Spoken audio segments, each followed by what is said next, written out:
Well, it's been some time since our last review of the Into the Inkland reveals, and there have been a couple of interesting meta-relevant cards potentially that we're going to take a look at in this video. I'm not going to go over everything because there's a lot of, common stuff that you're not really going to play or that's not going to be relevant, at least not with what's revealed right now. We're just going to focus on what actually might be impactful. Two things before I get started. The first is I do have a booster box pre-ordered already at my local game store, which is great. So I will be able to pick that up on February 23rd. If you are interested in seeing a box opening, make sure you are subscribed. I will likely be opening that on the February 23rd. And then secondly, the Pixelborn update has dropped, including some of these cards and the new mechanic for locations in the game. And I do have some matches recorded already where I faced up against locations and stuff. If you're interested in seeing that and the gameplay with the new cards, make sure you are also subscribed because I will be posting those gameplays into the future. We are 2 weeks out from Into the Inklands, so let's go ahead and start the review. I think last we left off in our last video, which is linked in the description, around this area here. The new key to Bodyguard was revealed. This will be a relevant card, even though it's a common, kind of like the Steel Simba. The Cursed Merfolk. I actually played against this in one of my matches that I have recorded. This will likely be a money rare, sort of, when it comes out, but honestly, like, it is good, don't get me wrong, but again, it's like that Emerald thing. It's like you get it out, you use the effect, and then you just lose tempo and you lose board presence. Yes, it does get your opponent to discard a card. Yes, you gain 2 lore, but at the end of the day, your opponent has the established board and you don't after you out this card. So I'm kind of mixed on it because when I did face up against it, like, and to be fair, I was using Amethyst, so my draw was just insane. It didn't end up making a difference in the end, but I do think it's a decent card, and obviously like this with Flynn Rider and everything can curve out nicely. Voyage is an interesting card depending on if location-based decks become a thing. This card will see play if that is the case in those decks, I think. Otherwise, it's just obviously not relevant. The map of Treasure Planet is interesting. Key to the portal, you pay 1 less for the next location you pay this turn, so that's a free exert after you pay the cost for the location, and then you may pay 1 less to move characters to a location. That's really relevant. So again, location based decks, this will be a money rare for them because a lot of locations are a cost of 1 to move the character. This would reduce it to 0, meaning your characters can be played and moved to a location right away and get the effect of, when they're at a location they get X effect, or get that location's passive ability added onto them. So location based decks, because of this card, may become relevant. This is a very good card. Will it be a money like rare overall? I don't think so, unless we see locations become more of a thing. But this is the thing, right, guys? Like with locations being revealed in set 3, there are going to be more and more locations coming out, right, in set 4 and set 5. So just like I talked about in previous videos with like Ariel Singer and things like that, these cards only get better as better and better songs come out. And as better locations come out, cards like this just get better over time. So personally, for me, I will be looking to pick up a playset. Hopefully, I'll be trying to time it when it's like, not too hyped up and the price is kind of stabilized. That might be right on release if this card ends up taking off. Or it might be, a little after the set's released and things kind of settle down a little bit. We won't know until we see what's meta relevant. How do you know what's meta relevant? You test. You see what's actually being played. You test it out in Pixelborn. You see what tournaments are doing. That's what kind of dictates prices. So again, another reason why you should be paying attention. This Shenzi card is interesting. So it's a 0/6 for 4. It is inkable. It's a super rare on Emerald. When this character is at a location, she gets +3 strength, so she becomes a 3/6. And then what's the hurry? When this character is at a location, when she challenges another character, you may draw a card. So being a 6 toughness character for 4 is very interesting because she can likely survive 2 challenges, if not more, and she will draw you some cards. But again, you have to play her and then move her to a location in order for her to even become relevant. Technically at 0/6, you can just throw her down and challenge stuff and draw cards, but obviously she just takes damage and she doesn't do any damage back unless she's at the location. So it's interesting card draw for Emerald. I think it's a little bit too slow though right now because again, you have to play it for 4, then you have to pay the cost to move it to a location, and then you have to use the the challenging effect. So it's a little clunky, but we'll have to wait and see how things play out before we judge it completely. I'm going to skip over all of this stuff. Really cool to see this Robin Hood. This was revealed in the unofficial leaks. This card is a 5-cost inkable evasive that quests for 2 with a 4 stat line, 4/4. This is actually a decent card for a common. Still doesn't get over Mim Fox with Peter Pan Shadow, but survives Smash and things like that, so kind of relevant. This card, I'm not going to go over it, but like, I don't think it's going to be that great. I saw some people thought this would be really nice for villain decks. Might become better over time, but right now, again, these cards that just kind of require combo pieces, very hard to set up in this game right now.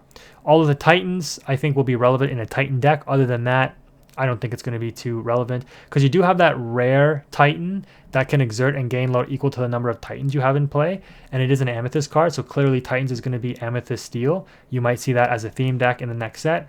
Who knows? It might become a very good deck. We don't know, right? You know, Merlin Mim in Amethyst became a top tier strategy. Titans might become good as well, but right now I just don't see it. This Pluto package is interesting. A 1-drop lantern on legs, basically, that has a shift into a bodyguard Pluto. You can technically get this out on like turn 3 or 4, which would be insane. But it does require like 3 very specific cards in order for you to do that, like a dock or a lantern plus the small and big Pluto.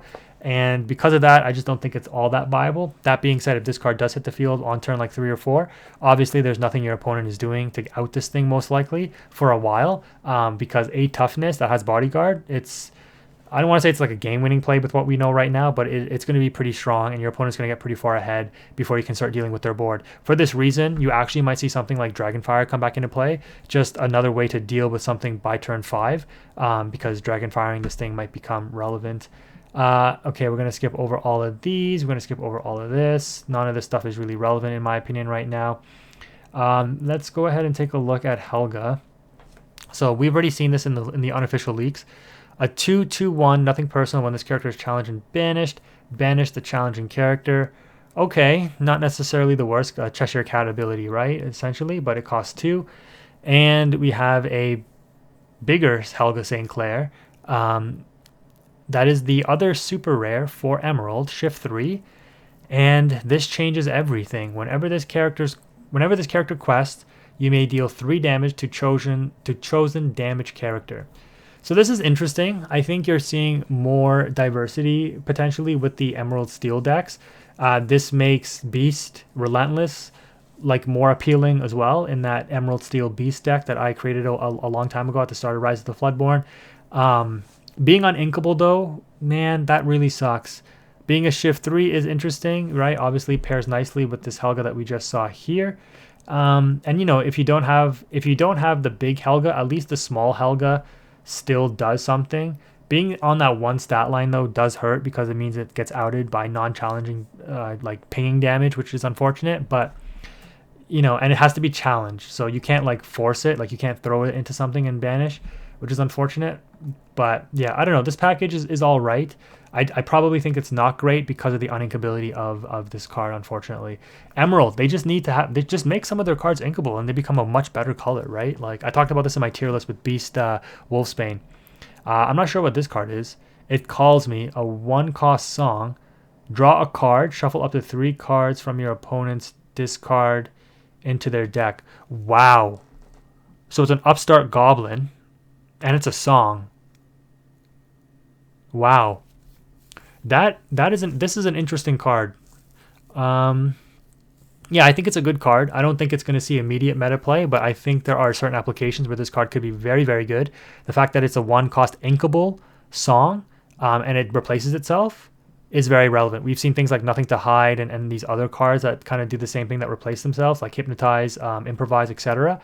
Very popular cards for this effect, just for the fact that it's a 1-cost upstart goblin, let alone the additional effect.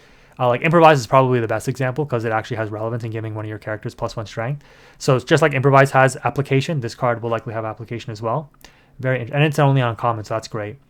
Robin Hood 3, again, Emerald with the uninkables, man. Forest Gift, tap, deal 1 damage to chosen damage character or location. So again, more of that already damaged stuff, deal additional damage to it. Being an item, like you can potentially run one of this in that Beast Relentless. Like I'm really liking the potential of Beast Relentless right now. I'm glad I have my playset and my foil one, which is nice. Whenever I don't have an enchant, I have no enchantments, by the way. Whenever one of your characters named Robin Hood quest, you may ready this item. Okay, that is interesting. Man, I really like the love that Robin Hood is getting. It's such an amazing movie from like I think it's the 70s. I remember watching it as a kid. I just love it, right? The whistle song, all that stuff. Okay, anyways, next up, I'm not going to go over all of these. Yeah, these are just like not relevant. What is this new Maui? Reckless, 3, uninkable, 5, 2. Okay, that's not good. Whenever one of your characters named Hey Quest. Okay, yeah, that's pointless. That's not great.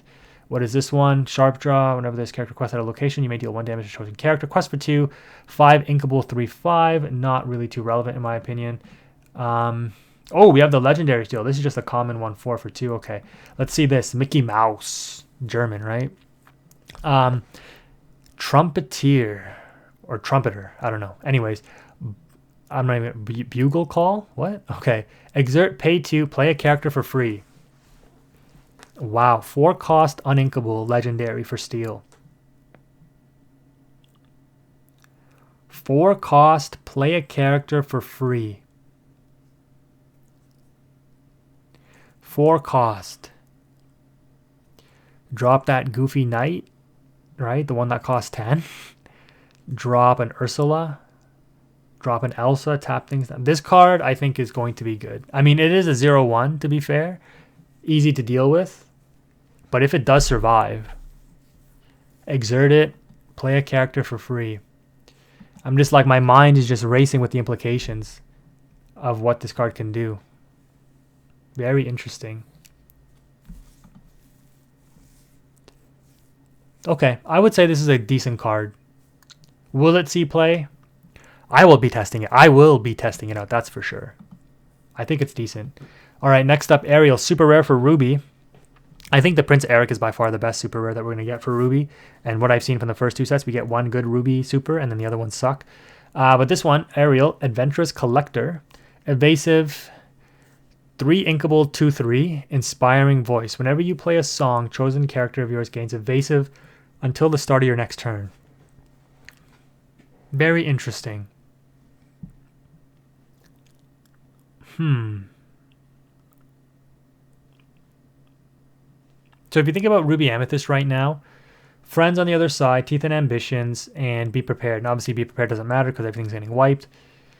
Are there going to be additional songs? Well, I mean, like I said, you have that like Upstart Goblin that we just reviewed for Amethyst. There are other songs that you could also play. You're not going to be packing songs in to synergize with this card. This card is kind of like, how good is it on its own? And this extra effect when you need it to be put into play, like it triggers. I think it's decent. I think there are just better things to play. Like, I'd rather just play Peter Pan Shadow. But this card being inkable is pretty big. The 2/3 stat line, it is sort of relevant. It's hard to say. Quest for only, if it quested for 2, it would be more relevant for sure. On 3 though, eh? Interesting. Yeah, I think this is a little underwhelming. But again, we'll have to wait and see how the meta plays out. I'll probably test it out, but I don't think it's going to be that great. Scoopa, Magica, Magic Broom, Dancing Duster, Energetic Cleaning. So we've already seen the location for the broom, so it's nice to see brooms get some more synergy here, or new cards for synergy. When you play this character, if you have a sorcerer character in play, exert an opposing character, and the chosen character isn't ready at the start of their next turn. So obviously you're supposed to play this with the Mickey Wayward Sorcerer. So I hope you guys have your play sets. I know I got my 4 foils already. I really liked Wayward Sorcerer. And again, this is that package of cards like Ariel, Singer, Mickey Mouse Sorcerer. Like, as more cards come out for their abilities, like for the Mickey Sorcerers, more brooms come out. For Ariel, more songs come out. Those cards only get better over time. So you might as well have your playset when they're cheap because they just get better and better. Will a broom deck become a thing? Maybe. This card being a 6 cost uninkable though is quite expensive. What I would say is I can see some kind of ramp strategy with, because obviously Amethyst Sapphire isn't really a thing. But being able to use like Fishbone Quills and Winnie the Poohs to make your uninkables inkable could make this kind of strategy work a little bit. It's very interesting. Like the Mickey Mouse Wayward Sorcerer was an insane card, like because it was free card advantage. The only problem is you didn't have many brooms, right? But yeah, we'll see how things play out. Interesting card. Okay, not going to review that. Okay, our first legendary for Amethyst, Maleficent Mistress of Evil. Dark Knowledge. Whenever this character quests, you may draw a card. Divination. During your turn, whenever you draw a card, you may move 1 damage counter from a chosen character to a chosen opposing character.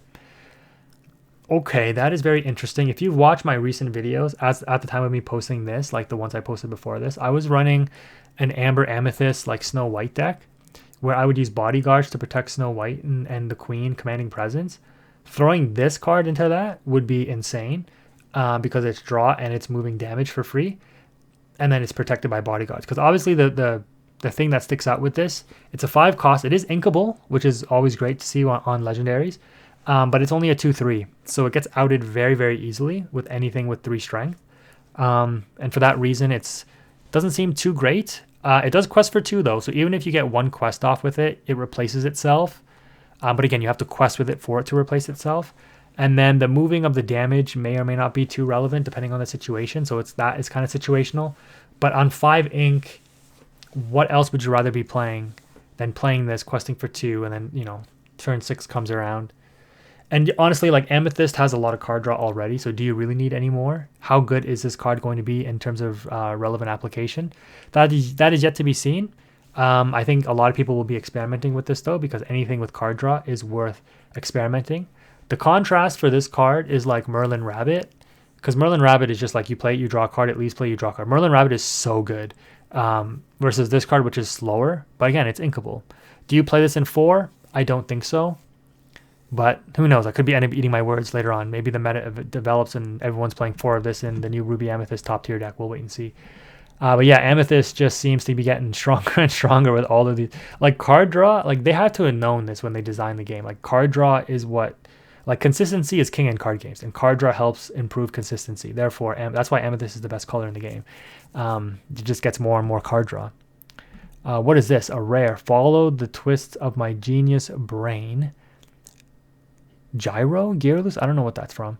Anyways, exert. Put an item card from your discard on top of your deck. Wow, wow, that's interesting. Exert it. Get back a popsicle. Interesting. A little slow, but probably something you can probably cook up with it. Uncommon Little John. Love to see those Robin Hood cards. Bodyguard 2/4 for 3. It is inkable. That's interesting. Okay, and it has an ability, disguise. During your turn, this character gains evasive. So Donald Duck, which I just bought foils of, the Musketeer, which is a 2/5 for 4, and it has the same ability of gains evasive during your turn. It has 1 extra willpower or toughness for 1 extra cost, and it has a Musketeer, right? It's a Musketeer subtype. On 3 though. See, the problem with like the Amethyst Steel, there's a lot of cards you'd rather be playing on 3.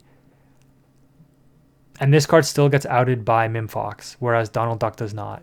So I think that's why Donald Duck still might be better. So maybe I don't feel too bad about ordering my foil Donald Duck bodyguards. Okay, but this is a decent card still. But again, the 2/4 stat line, like if the opponent drops a Mimfox on you, you're done. Like, because Mimfox takes this out, and it doesn't even trade back into the Mimfox, right? Because it only deals 2 damage back. So keep that in mind. What is this? Oh la la la la, Mr. Smee. At the end of your turn, if this character is exerted while you do not have a captain character in play, deal 1 damage to it. Interesting. Well, 2 cost inkable. Quest for 2, and it's a 3/3. Wow. I think this card is good. Wow. Okay. Interesting. Yeah, I'll be picking up a playset of those, that's for sure. Because it has to be exerted, right? In order for it to get damage on itself? If this character is exerted, yeah. I mean, you don't care about having a captain in play. You care about it's a 3/3 body. I'm either going to quest for 2 or I'm taking something out. And if it gets damaged, that's fine. It's an overstated body, and we've seen how good Mim Snake is. Like, this card is, wow. Yeah, like this is good, in my opinion. I could be wrong, but that card looks good. Anyways, next up, we got Sir Hiss. Evasive, 2 cost, 3/1, quest for 1. Okay, 1 stat line, not really looking too hot in my opinion. Skippy, Energetic Rabbit. Ward, 2/2, so it's just an Aladdin. Right, why wouldn't... No, Aladdin is a 2/1? Or is it... Oh, I think it's a 2/2. From set 1, the Emerald Aladdin. Why wouldn't you just play Aladdin? I don't know. Aladdin has a shift. This thing doesn't. At least that we know of yet. But who knows? Nazi, just a 2 cost, 2/3. Red seems to have a lot of these. Donald Duck is another one. Baloo is another one, I think. Or not Baloo. Whatever the other one is. I forget what it's called. Oh, I love the artwork on this. Robin Hood, 1 cost 2/2.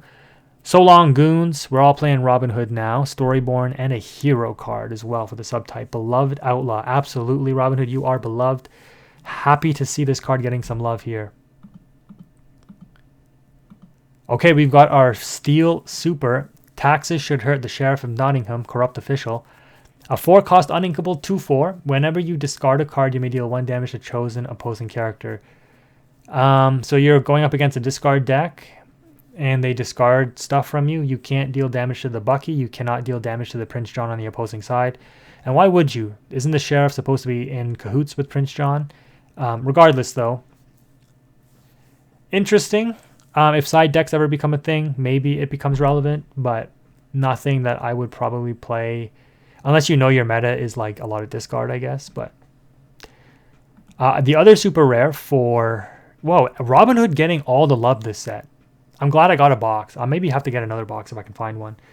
Shift 4, Little John, Resourceful Outlaw, 6-cost inkable, 4/5 body. Seems like Steel always gets, like, you know, they got the Kronk in set and Rise of the Floodborn in set 2. They've got Tinkerbell in set 1.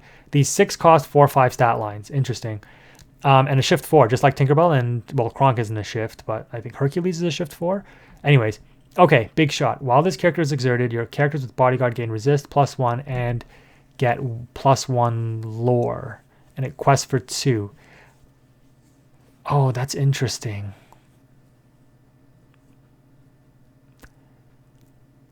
Would you play this in the Bodyguard deck? I don't think so. I think it's too expensive and you have to wait for it to be exerted. Yes, it's nice to shift and quest right away with it to get it exerted, but I don't think the resist +1 and the +1 lore is all that relevant at that point. But it's still a decent card. Again, we'll have to wait and see how it plays out, but immediate impression is that I don't think it's that great. Okay, our first legendary for Steel. Oh my, I am definitely getting a playset of these. I don't even care if it's good. Robin Hood, Champion of Sherwood. Shift 3, so, you know, we got that 1-drop Robin Hood shifted on turn 3. Skilled combatant during your turn. Whenever this character banishes another character in a challenge, gain 2 lore. And it quests for 2, but it's only a 3/6. So it has a take hot ability. Banish and gain lore. Okay. Okay, the other effect. The good of others. When this character is banished in a challenge, you may draw a card. Interesting. 3/6 inkable for 5. Like, honestly, Steel is so saturated with good cards. It's hard to find a way to play this. I don't think this sees play immediately, but I think you can make a case to have a Steel deck that uses this, but I just don't think the top tier Steel deck would use this card.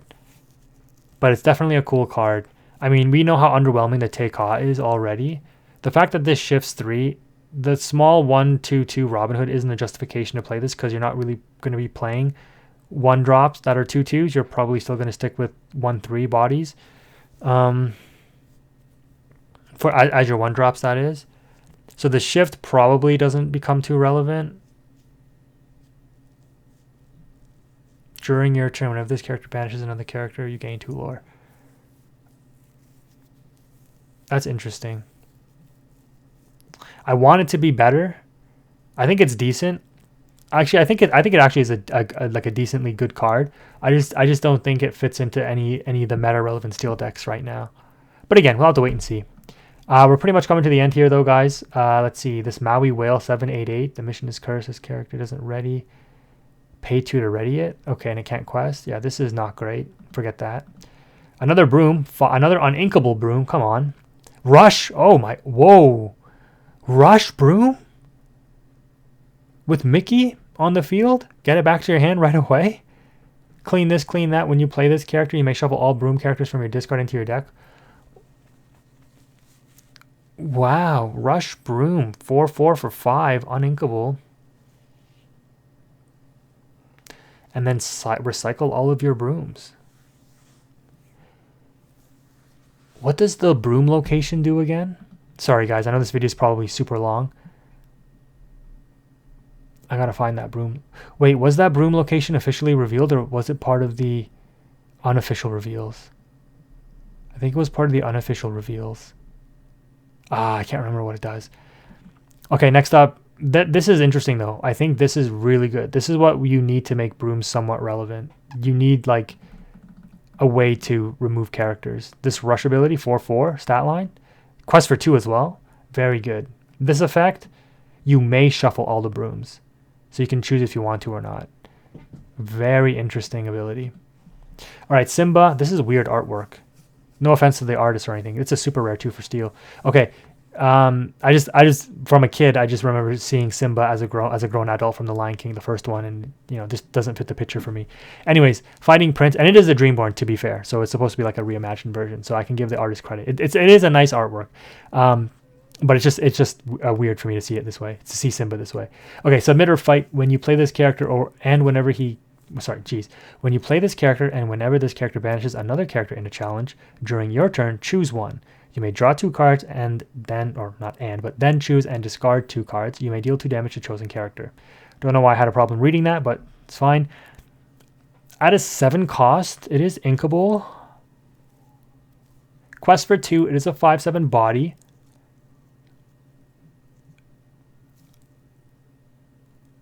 I don't think it sees play over Hercules or Cinderella.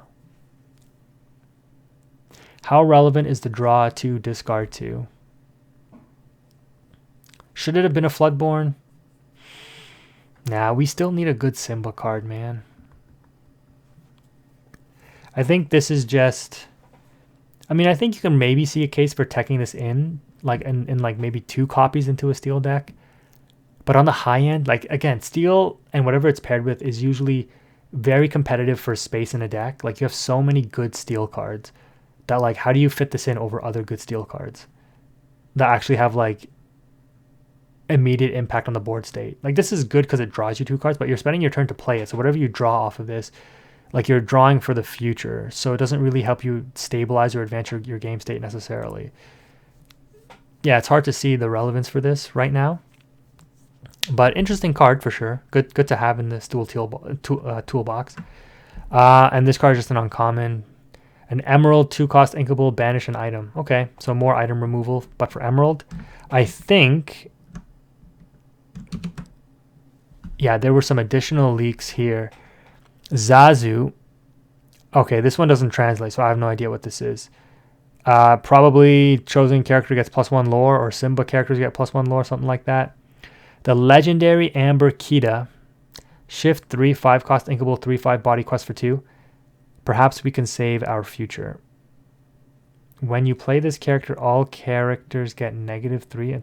That is terrible. All characters, not just your own, all of them.